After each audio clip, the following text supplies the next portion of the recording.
شروع بسم اللہ الرحمن الرحیم۔ مسائل بھشتی زیور حصہ اول تھوڑا سا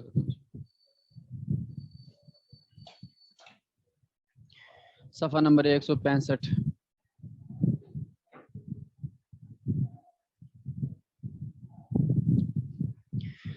ہم نماز کے بارے میں مسائل جو نماز کے فرائض ہیں ان کے بارے میں پڑھ رہے تھے۔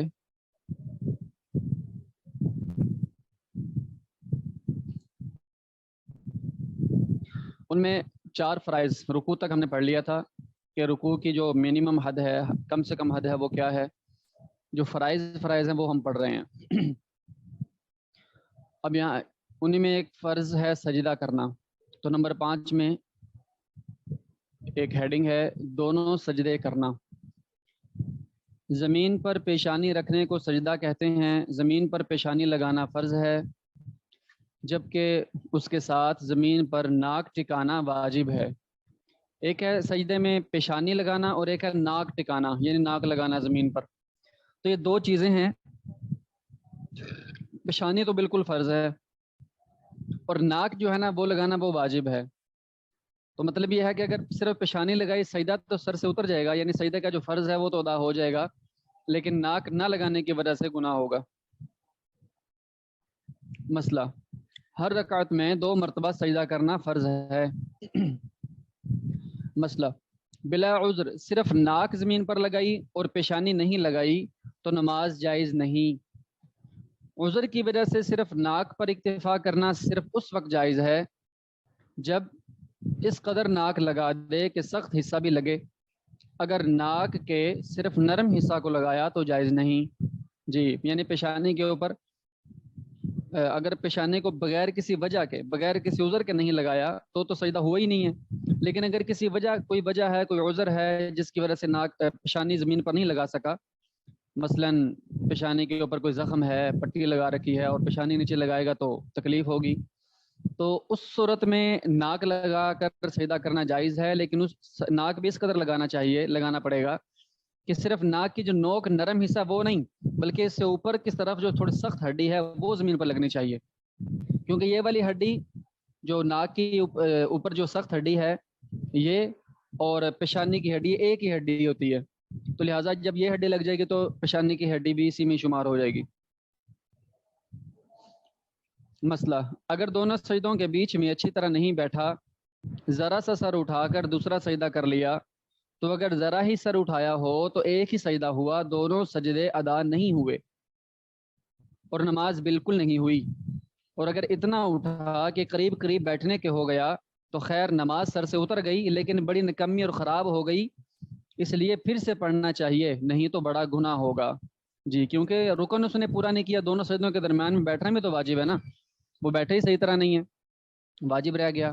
اس لیے فرض تو ادا ہو گئے 2 سجدے، لیکن نماز خراب ہو گئی، اب دوبارہ پڑھنی چاہیے۔ مسئلہ: اگر فوم یا روئی کی چیز پر سجدہ کرے تو سر کو خوب دبا کر سجدہ کرے اور اتنا دبائے کہ اور نہ دب سکے۔ اگر اوپر ذرا اشارہ سے سر رکھ دیا، دبایا نہیں تو سجدہ نہیں ہوا۔ جی، بہت ہی نرم زمین پر تو نماز پڑھنی نہیں چاہیے کہ بہت ہی نرم ہے، جس طرح بیڈ کا جو ہے وہ میٹرس ہے یا فوم کا گدا ہے، یا ایسا بہت ہی نرم جگہ پر نماز پڑھنی نہیں چاہیے۔ اگر نرم جگہ ہے بھی تو اتنا دبانا چاہیے، زور سے دبانا چاہیے کہ اس سے مزید نہ دب سکے، کہ بھئی اس فوم میں دبنے کی اتنی ہی صلاحیت ہے، اس سے مزید نہیں دب سکتی، یعنی نیچے سخت جگہ آ جائے تو اس وقت اس حد تک دبانا ضروری ہے نرم جگہ پر نماز پڑھنے کے لیے۔ مسئلہ: سجدہ کی جگہ پاؤں کی جگہ سے 1 بالش تک اونچی ہو تو سجدہ جائز ہے، یعنی ایسی کچھ زمین ہے کہ سجدے کی جگہ کی طرف سے اونچی ہے تو 1 بالش تک جائز ہے اس سجدہ کرنا، اور اگر اس سے زیادہ اونچی ہو تو بلا عذر جائز نہیں، مگر عذر کے ساتھ جائز ہے، یعنی اس سے زیادہ اگر زمین اونچی ہے تو بغیر کسی عذر کے ایسی زمین پر سجدہ کرنا درست نہیں ہے، لیکن اگر عذر ہے، کوئی وجہ ہے، پھر اونچی بھی زمین ہو پھر بھی سجدہ کرنا جائز ہے۔ ہم ایک دفعہ ایسے ہی کہیں سیر و تفریح پر پہاڑوں پر کہیں گئے تو نماز کا وقت جو ہے نا وہ بالکل نکلنے والا تھا، اور ہم جس جگہ پر تھے وہ پہاڑ کی ایسی جگہ تھی کہ وہاں پر کوئی پلین جگہ نہیں تھی، تو وہاں پر مجبوراً ہمیں ایسی زمین پر ایسی جگہ پر نماز پڑھنی پڑی جو بالکل ایسے ڈھلان میں تھی، تو ایسی زمین پر سجدہ کرنا پڑ گیا مجبوری میں، کہ اس کے علاوہ کوئی جگہ ہی نہیں تھی، نماز کا وقت نکل رہا تھا تو پہاڑ پر چڑھ رہے تھے اس طرح۔ تو ایسا کوئی اگر موقع آ جائے کہ زمین ایسی نہیں ہے بلکہ صحیح اور قبلہ بھی دوسری اس طرف ہی ہے کہ جس طرف اونچی زمین ہے، تو اب اگر ایسی زمین میں سجدہ کرنا پڑ جائے تو کر سکتے ہیں مجبوری کی وجہ سے، بغیر کسی وجہ کے سجدہ نہیں کر سکتے۔ مسئلہ، اگر دونوں ہاتھ یا دونوں گھٹنے زمین پر نہ رکھے تو سجدہ کا فرض ادا ہو جائے گا، یعنی سجدہ تو اصل کہتے ہیں پیشانی زمین پر لگانا، تو اگر کسی نے ہاتھ نہیں رکھے اور سیدھا پیشانی کو زمین پر لگا لیا تو سجدہ ادا ہو گیا، یا ہاتھ رکھ لیا لیکن گھٹنے نہیں لگائے، سیدھے ہاتھ رکھے اور پھر پیشانی لگا دی، پھر بھی سجدہ جو فرض ہے وہ ادا ہو گیا۔ مسئلہ، اگر سجدہ کیا اور دونوں پاؤں زمین پر نہ رکھے تو جائز نہیں، اگر ایک پاؤں رکھے تو عذر کے ساتھ بلا کراہت جائز ہے، یعنی کسی کوئی مجبوری ہے تو بغیر کسی کراہت کے جائز ہے، اور بلا کراہت اور بلا عذر کراہت کے ساتھ جائز ہے، لیکن یعنی کہ بلا وجہ ہی وہ پاؤں نہیں زمین پر لگا رہا، ایک پاؤں نہیں، دونوں پاؤں نہیں لگا رہا بلکہ ایک لگا رہا ہے، تو اگر بغیر کسی عذر کے ایسی خام خواہ میں ایک پاؤں اٹھا رکھا ہے تو یہ مکروہ ہے، جائز تو ہے لیکن یہ مکروہ ہے۔ پاؤں کا رکھنا انگلیوں کے رکھنے سے ہوتا ہے، اگرچہ ایک ہی انگلی ہو، یعنی سجدہ میں جو پاؤں رکھنا ضروری ہے وہ تو انگلیوں سے ہی ہوتا ہے نا، سجدے میں تو انگلیاں زمین پر لگ رہی ہوتی ہیں، تو انگلیوں کے رکھنے سے ہی پاؤں کا رکھنا شمار ہوتا ہے، لہٰذا اگر دونوں پاؤں کی انگلیوں کی پشت رکھی اور انگلیاں نہ رکھیں تب بھی سجدہ جائز ہے، یعنی صرف انگلیاں جو ہے نا وہ زمین پر ٹچ ہونا چاہیے کوئی نہ کوئی حصہ، تو وہ سجدہ ادا ہو جائے گا۔ جاننا چاہیے کہ پیشانی کا زمین پر جمنا سجدہ کی حقیقت ہے، اور پاؤں کی کم از کم ایک انگلی کا ایک مرتبہ سبحان اللہ کہنے کے بقدر لگنا شرط ہے۔ ہاں یہ چیز ذہن میں رہے، بعض اس مسئلے میں تھوڑی مبالغہ رائے بھی کر جاتے ہیں، وہ اس طرح کہ وہ کہہ دیتے ہیں کہ اگر دونوں پاؤں کی تین انگلیاں نہیں زمین پر لگیں گی تو سجدہ ہی نہیں ہوگا، نماز ہی نہیں ہوگی، ایسی بات نہیں ہے، بلکہ کسی ایک پاؤں کی ایک انگلی بھی زمین پر لگی رہی اور ایک مرتبہ سبحان اللہ کہنے کے بقدر لگی رہی تو سجدے کی شرط پوری ہو گئی، پاؤں لگنے کی شرط پوری ہو گئی، اگرچہ بہتر جو ہے یہ سنت کیا ہے وہ تو آگے آ رہا ہے، یہ منیمم حد ہے کہ ایک انگلی کم از کم پاؤں کی لگنی چاہیے، دونوں پاؤں اگر اٹھا دیے تو سجدہ نہیں ہوگا۔ مسئلہ، حج وغیرہ کے موقع پر جب اس کثرت سے لوگ جمع ہوں کہ جگہ کی بہت تنگی ہو جائے تو اس وقت دوسرے نمازی کی پشت پر یعنی کمر پر سجدہ جائز ہو جائے گا، لیکن اس کے لیے 5 شرطیں ہیں۔ بہت ہجوم ہونا کہ سجدہ کی جگہ نہ ہو، سجدہ دوسرے نمازی کی پشت پر ہو، پشت کے اوپر پاؤں جو ہے نا وہ سجدہ ہو، یعنی ایسے نہ ہو کہ اس کے پاؤں کے اوپر یا کسی اور اس کے اوپر سجدہ نہیں، پشت کے اوپر ہونا چاہیے۔ نمبر 3، سجدہ کرنے والا اور جس کی پیشانی پر سجدہ ہو دونوں ایک نماز میں شریک ہوں، ایک ہی نماز ہو، یعنی ایک فرض پڑھ رہا ہے ایک نفل پڑھ رہا ہے، اس طرح نہیں، بلکہ سارے نفل پڑھ رہے ہیں یا سارے فرض پڑھ رہے ہیں پھر دوسرے کی پشت کے اوپر سجدہ جائز ہے۔ نمبر 4، سجدہ کرنے والے کے گھٹنے زمین پر ہوں یعنی گھٹنے زمین پر ہوں، صرف پیشانی سجدہ کرنے کے لیے جو ہے نا وہ پشت کے اوپر رکھنی پڑ گئی رش کی وجہ سے۔ نمبر 5، جس کی پشت پر سجدہ ہو اس کا اپنا سجدہ زمین پر ہو، یعنی وہ خود تو زمین پر سجدہ کر رہا ہے، جس کے پیچھے آدمی کھڑا اس کو زمین میں سجدہ کرنے کی جگہ نہیں مل رہی، اس نے اس کی پشت پر سجدہ کر دیا تو یہ جائز ہے، اگر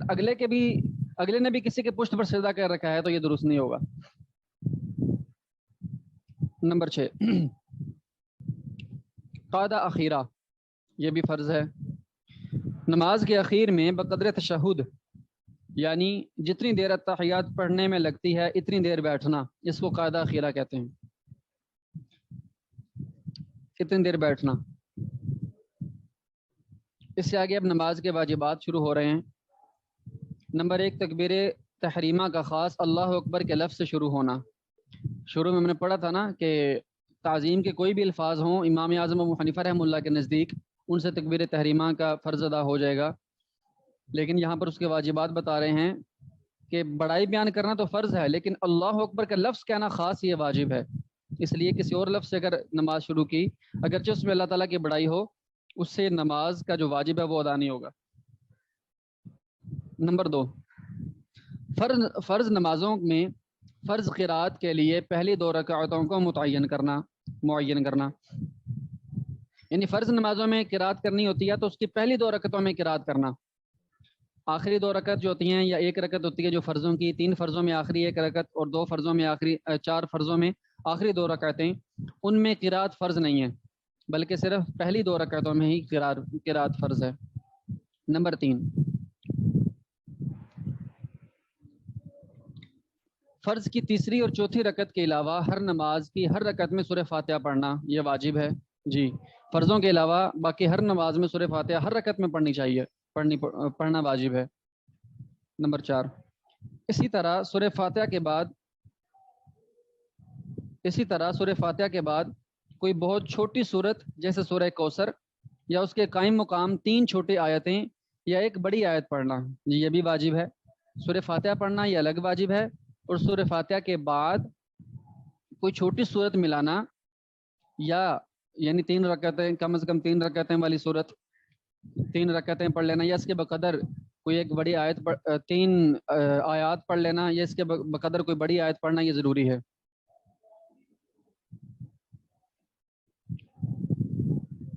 جی مسئلہ نمبر 4 دوبارہ پڑھتے ہیں۔ اسی طرح سورہ فاتحہ کے بعد کوئی بہت چھوٹی سورت جیسے سورہ کوثر یا اس کے قائم مقام 3 چھوٹی آیتیں یا ایک بڑی آیت پڑھنا، جی یہ جو ہے نا وہ واجب ہے۔ جیسے کہ میں نے پہلے عرض کیا کہ سورہ فاتحہ پڑھنا الگ واجب ہے، اور یہ اس کے بعد قرات کرنا یہ الگ واجب ہے۔ کوئی بڑی آیت پڑھنا چاہیے یا چھوٹی 3 آیتیں پڑھنا یہ واجب ہیں۔ نمبر 5، سورہ فاتحہ کو سورت سے پہلے پڑھنا، یہ ترتیب سے پڑھنا یہ بھی واجب ہے۔ سورہ فاتحہ پہلے پڑھنی پڑے گی اور اس کے بعد جو ہے نا وہ 3 آیتیں یا سورت ملانی ہوگی۔ مسئلہ، اگر کوئی شخص مغرب یا عشاء کی پہلی دوسری رکعت میں سورہ فاتحہ کے بعد دوسری سورت ملانا بھول جائے تو تیسری یا چوتھی رکعت میں سورہ فاتحہ کے بعد دوسری سورت پڑھنی چاہیے۔ یعنی پہلی رکعت میں مثلا عشاء کی 4 رکعتیں پڑھ رہا ہے، پہلی 2 رکعتوں میں سورہ فاتحہ پڑھ لی، لیکن اس کے بعد سورت ملانا بھول گئے اور رکوع کر دیا، سجدے میں چلے گئے، اور پھر بعد والے جو 2 رکعتیں ہیں ان میں اب سورہ فاتحہ کے بعد سورت ملا لے اور آخر میں سجدہ صاف کر لے تو اس طرح نماز ہو جائے گی۔ اچھا، دوسری سورت ملانا بھول جائے تو تیسری یا چوتھی رکعت میں سورہ فاتحہ کے بعد دوسری سورت پڑھنی چاہیے، اور ان رکعتوں میں بھی بلند آواز سے قرات کرنا واجب ہے۔ یعنی اگر امام نماز پڑھا رہا ہے، وہ بھولے سے اس نے سورہ فاتحہ کے بعد قرات چھوڑ دی، سورت ملانا چھوڑ دی، تو اب یہ ہے کہ وہ آگے جو آخری 2 رکعتیں ہیں ان میں جب سورہ فاتحہ کے بعد دوسری سورت ملائے گا تو وہ بلند آواز سے قرات کرے گا۔ اچھا، اور اخیر میں سجدہ صاف کرے، جب کہ ایسا بھول سے ہو گیا ہو تو جائز ہے۔ اگر قصدن یعنی جان بوجھ کر ایسا کیا ہو تو نماز کو لوٹانا واجب ہے، دوبارہ نماز پڑھنا واجب ہے۔ نمبر 6، قوما کرنا یعنی رکوع سے اٹھ کر سیدھا کھڑا ہونا۔ یہ جی رکوع سے جو کھڑے ہوتے ہیں نا بغیر ہاتھ باندھے، رکوع سے بعد جو کھڑے ہوتے ہیں اس کو قوما کہتے ہیں۔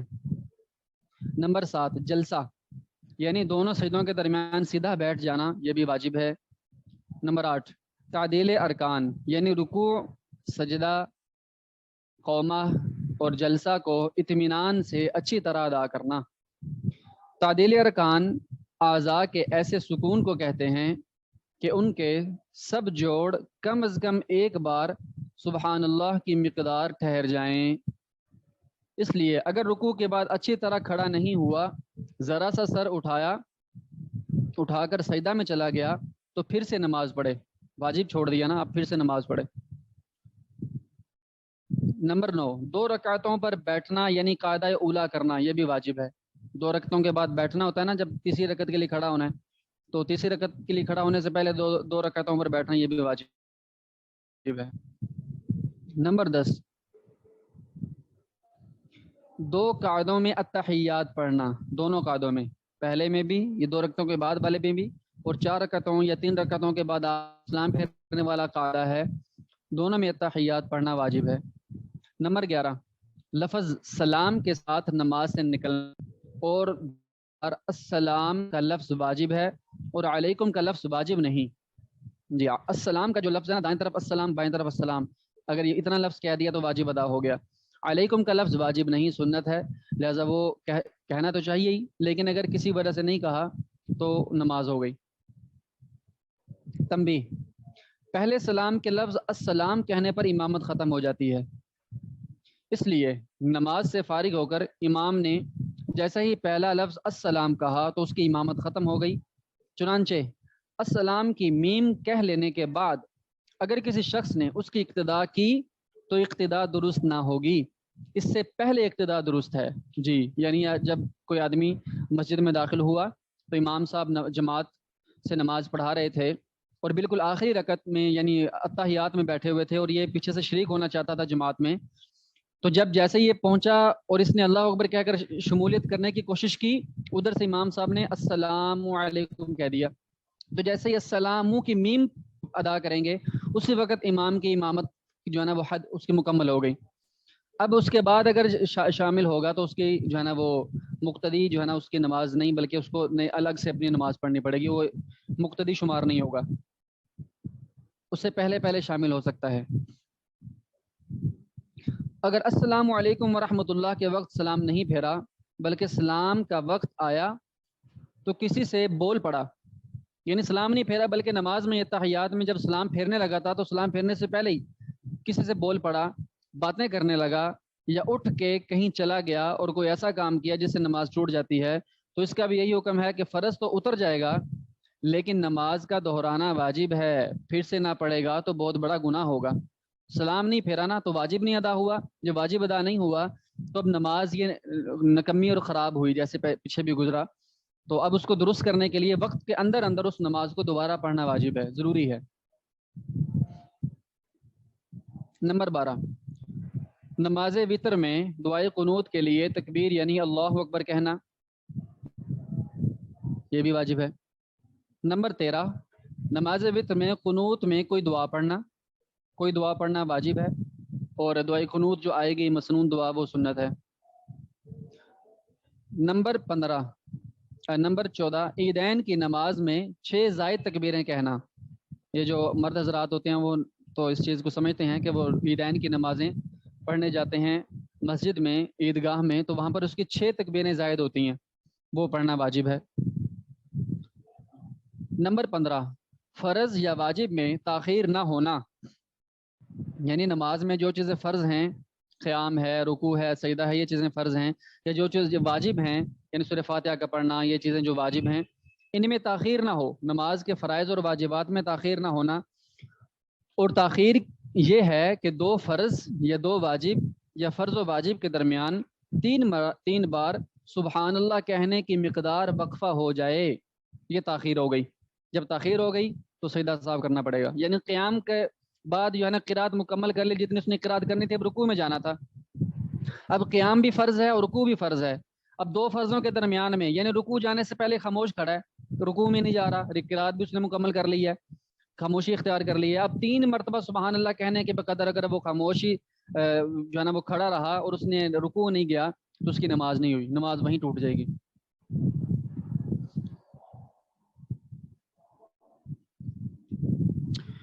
نمبر 16، نماز میں آیت سجدہ پڑھی تو سجدہ تلاوت کرنا، یعنی اسی وقت سجدہ کرنا چاہیے نماز میں ہی. جیسے ہی آیت آئے سجدے والی، قرآن پاک میں سجدے ہیں نا 14 سجدے ہیں، تو ان میں جیسے ہی سجدہ والی آیت آئے مرد ہو یا عورت اس کو اسی وقت جو ہے نا وہ ایک سجدہ جو ہے نا وہ کر کے کھڑا ہو جانا چاہیے اور آگے جو ہے نا باقی قرات کرنی چاہیے. نمبر 17، نماز میں سہو ہوا تو سجدہ سہو کرنا، یہ بھی واجب ہے، سجدہ سہو نہیں کرے گا تو پھر نماز کو دوبارہ پڑھنا پڑے گا. نمبر 18، قراءت کے سوا تمام فرائض و واجبات میں امام کی اتباع کرنا. قراءت کے سوا یعنی قراءت تو امام ہی کرے گا، مقتدی نہیں کرے گا. قراءت میں تو امام کی جو ہے نا وہ بس خاموش ہی رہنا ہے مقتدی نے، اس کے علاوہ باقی سارے کام امام کے پیچھے پیچھے کرنا، جس طرح امام کر رہا اس کے ساتھ ساتھ کرنا، امام کی اتباع کرنا.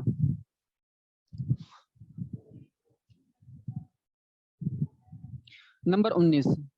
امام کو فجر کی دونوں رکعتوں میں اور مغرب اور عشاء کی پہلی 2 رکعتوں میں اور جمعہ اور عیدین اور تراویح کی نماز میں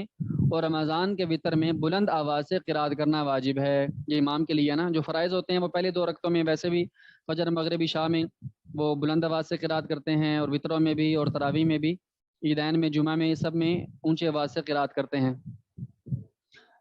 مسئلہ منفرد کو، یعنی جو اکیلا نماز پڑھ رہا ہے، امام کے ساتھ نماز نہیں پڑھ رہا، اس کو منفرد کہتے ہیں۔ منفرد کو فجر کی دونوں رکعتوں میں اور مغرب و عشاء کی پہلی 2 رکعتوں میں اختیار ہے۔ فجر کی دونوں رکعتوں میں اور مغرب اور عشاء کی پہلی 2 رکعتوں میں اختیار ہے، چاہے بلند آواز سے قرات کرے یا آہستہ آواز سے۔ آواز بلند ہونے کی فقہاء نے یہ حد لکھی ہے کہ کوئی دوسرا شخص سن سکے، یعنی پاس اگر کوئی دوسرا شخص کھڑا ہو وہ سن سکے تو یہ بلند آواز ہے، اور آہستہ آواز کی یہ حد لکھی ہے کہ خود سن سکے، دوسرا نہ سن سکے، یعنی کم از کم اپنے کانوں تک آواز آئے۔ آہستہ آواز میں اگر زبان سے حروف ادا کیے لیکن اتنے آہستہ کہ خود بھی نہیں سن سکا تو قرات صحیح نہ ہوگی، قرات صحیح نہ ہوئی۔ یعنی اکیلا بھی اگر نماز کوئی پڑھ رہا ہے تو کم از کم آواز اتنی نکلنا ضروری ہے کہ اپنے کانوں تک تو آواز آئے۔ اپنے کانوں تک آواز پہنچنے کا مطلب یہ ہے کہ اگر ایسی جگہ پر ہوتا جہاں پر شور نہ ہوتا،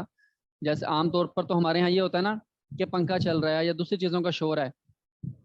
اگر یہ بھی نہ چل رہا ہوتا تو بالکل خاموشی ہوتی، تو اگر اتنی آواز نکل رہی ہے کہ اپنے کانوں تک پہنچ جاتی تو اتنی نماز میں آواز نکلنا کم از کم ضروری ہے۔ اگر کسی شور کی وجہ سے نہیں پہنچ رہی وہ ایک الگ بات ہے، وہ نماز میں مخل نہیں، اس سے نماز ہو جائے گی۔ مسئلہ امام اور منفرد کو ظہر اور عصر کی کل رکعتوں میں اور مغرب و عشاء کی اخیر رکعتوں میں آہستہ آواز سے قرات کرنا واجب ہے۔ یعنی اکیلا بھی اگر نماز پڑھ رہا ہے یا امام ہے نماز پڑھا رہا ہے تو ظہر اور عصر اور باقی تمام نمازوں میں جو آخری رکعتیں ہیں، مغرب کی تیسری اور عشاء کی تیسری اور چوتھی، آخری رکعتوں میں آہستہ آواز میں قرات کرنا واجب ہے، اونچی آواز سے نہیں کر سکتا۔ مسئلہ جو نفل نمازیں دن کو پڑھی جائیں ان میں آہستہ آواز سے قرات کرنا چاہیے، اور جو نفلیں رات کو پڑھی جائیں ان میں اختیار ہے۔ رات کی نفلیں ہیں یعنی اوابین کی نفلیں ہیں مغرب کے بعد، یا تہجد کی نفلیں ہیں، ان میں آپ بلند آواز سے بھی قرات کر سکتے ہیں اور آہستہ آواز سے بھی قرات کر سکتے ہیں، دونوں طرح جائز ہے۔ بعض کابرین ہمارے، ہم نے خود دیکھا، علامہ ڈاکٹر خالد محمود صاحب رحمۃ اللہ علیہ، ان کو خدمت میں رہا کچھ عرصہ دیکھا، تو وہ بعض دفعہ تہجد میں بلند آواز سے پہلی رکعت میں سورہ یاسین پڑھ لی یا سورہ کہف پڑھ لی پوری، دوسری رکعت میں سورہ یاسین یا سورہ ملک یا سورہ مزمل، اس طرح بلند آواز سے وہ قرات فرمایا کرتے تھے۔ مسئلہ منفرد اگر فجر، مغرب، عشاء کی قضاء دن میں پڑھے تو ان میں بھی اس کو آہستہ آواز سے قرات کرنا واجب ہے۔ یعنی قضاء ہے اب دن میں پڑھ رہا ہے، ویسے تو اگر ادا پڑھتا تو فجر مغرب عشاء میں اختیار تھا، بلند آواز سے بھی پڑھ سکتا تھا، لیکن جب دن میں قضاء پڑھے گا تو دن میں پڑھنے کی وجہ سے آہستہ ہی پڑھنی پڑے گی۔ اگر ان نمازوں کی قضاء دن میں جماعت کے ساتھ پڑھی جائے تو امام ان میں آواز سے قرات کرے۔ ہاں اگر اکٹھے ہی کئی لوگ ہیں جن کی نماز رہ گئی، قضاء ہو گئی، وہ دن میں ادا کر رہے ہیں، تو اب یہ ہے کہ امام جب جماعت کروائے گا تو وہ اونچی آواز سے قرات کر سکتا ہے، وہ اونچی آواز سے ہی کرے گا بلکہ۔ مسئلہ مسبوق کو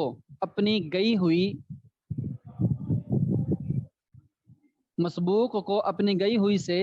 1 یا 2 رکعت میں نماز قرات کرنا فرض ہے۔ یعنی گئی ہوئی سے مراد جو رکعتیں اس کی رہ گئی ہیں، مسبوق اس کو کہتے ہیں نا کہ جو امام کے ساتھ شروع سے شامل نہیں ہوا بلکہ بعد میں شامل ہوا، 1 یا 2 رکعتیں اس کی رہ گئیں، تو اس کے بارے میں کہہ رہے ہیں 1 یا 2 رکعت میں قرات کرنا فرض ہے۔ جتنی رکعتیں رہی ہیں تو جب اس نے باقی رکعتیں پڑھنی ہیں تو اگر ایک ہی رہی ہے تو اس میں اس کو قرات کرنا فرض ہے، یعنی سورہ فاتحہ بھی پڑھنی ہے اور 7 سورت بھی ملانی ہے۔ اگر 2 رکعتیں رہ گئی ہیں اس میں بھی ایسے ہی سورہ فاتحہ بھی پڑھنی ہے اور 7 سورت بھی ملانی ہے، اور اگر زیادہ رہ گئی ہیں پھر صرف پہلی 2 میں اس نے قرات کرنی ہے اور آگے والی میں قرات نہیں کرنی۔ اگر 2 سے زیادہ رکعتیں گئی ہوں تو بہرحال 2 رکعتوں میں قرات کرنا فرض ہے، باقی میں نہیں۔ یہ مسئلہ ذہن میں رہے کہ جب امام سلام پھیر دیتا ہے اور جس کی کوئی رکعتیں رہ گئی ہیں تو اس کی جو رکعتیں رہی ہیں نا اس نے ان رکعتوں کو اسی طرح ادا کرنا ہے۔ یعنی اگر 1 رکعت رہی ہے تو پہلی رکعت رہ گئی تھی تو پہلی رکعت میں کیا کچھ پڑھتے ہیں وہی اس نے اب پڑھنی ہے،